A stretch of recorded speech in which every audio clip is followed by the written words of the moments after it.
Today's proclamation, the Word of God, is in the Epistle of Paul to Titus, chapter 2.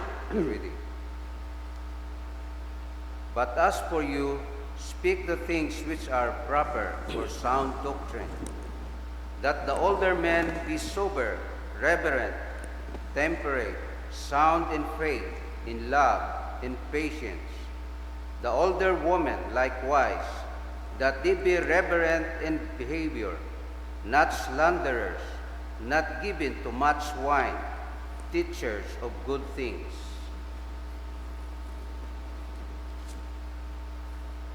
That they admonish the young women to love their husbands, to love their children, to be discreet, chaste, homemakers, good, obedient to their own husbands, that the word of God may not be blasphemed. Likewise, exhort the young men to be sober-minded, in all things shewing yourself to be a pattern of good works, in doctrine, showing integrity, reverence, incorruptibility, sound speech that cannot be condemned, that one who is an opponent may be ashamed, having nothing evil to say of you.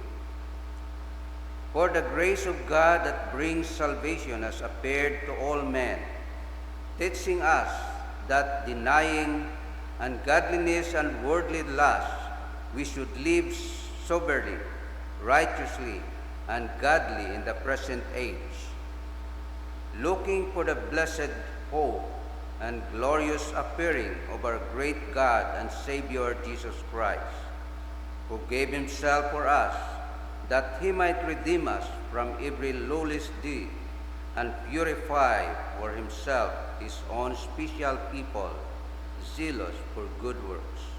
The word of the Lord. Thanks be to God. Please stand for our responsorial psalm. Our response together: the salvation of the just comes from the Lord. Trust in the Lord and do good. Dwell in the land and feed on his faithfulness. Delight yourself also in the Lord, and he shall give you the desires of your heart. Response: The salvation of the just comes from the Lord.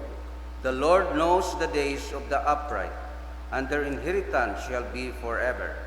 The steps of a good man are ordered by the Lord, and he delights in his way. Response: The salvation of the just comes from the Lord. depart from evil and do good, and dwell forevermore.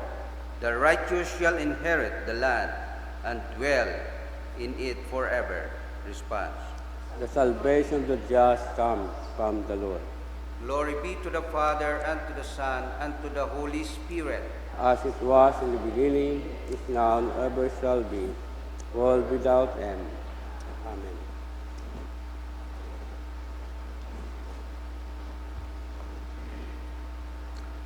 The Lord be with you. The Holy Gospel of our Lord Jesus Christ, according to St. Luke, chapter 17. Glory to you, Lord Jesus Christ.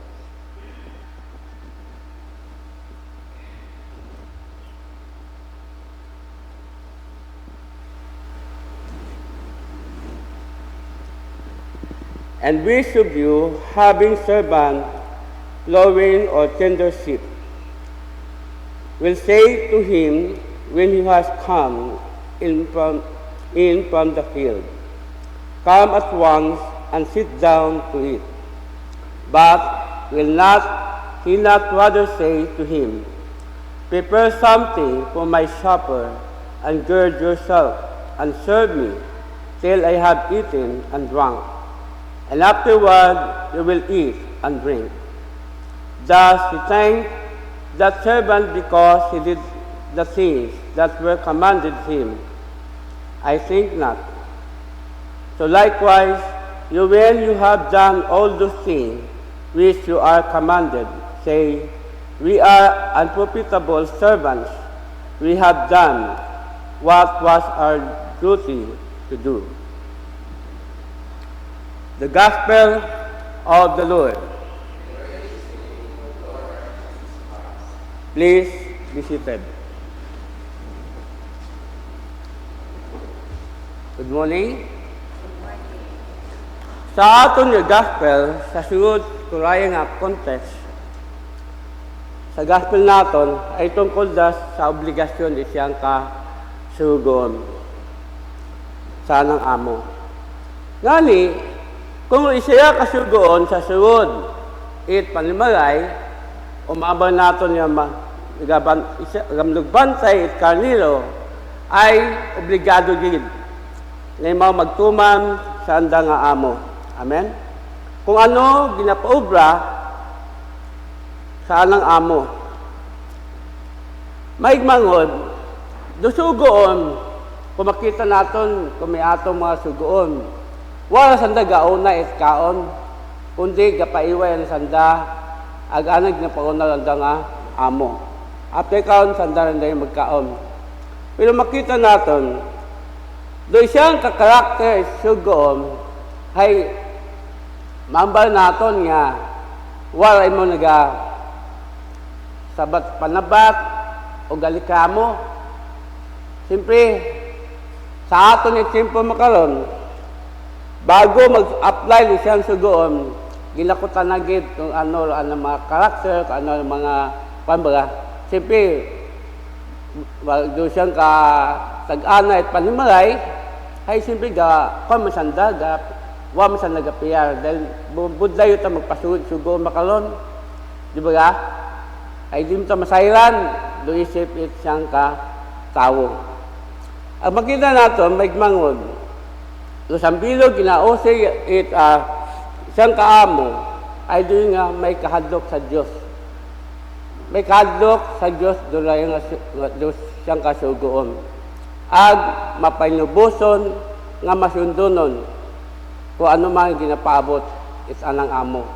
Ag siya pa, agwalaga likamo. Ag daya digid mawala sa kabuhi it siyang tawo.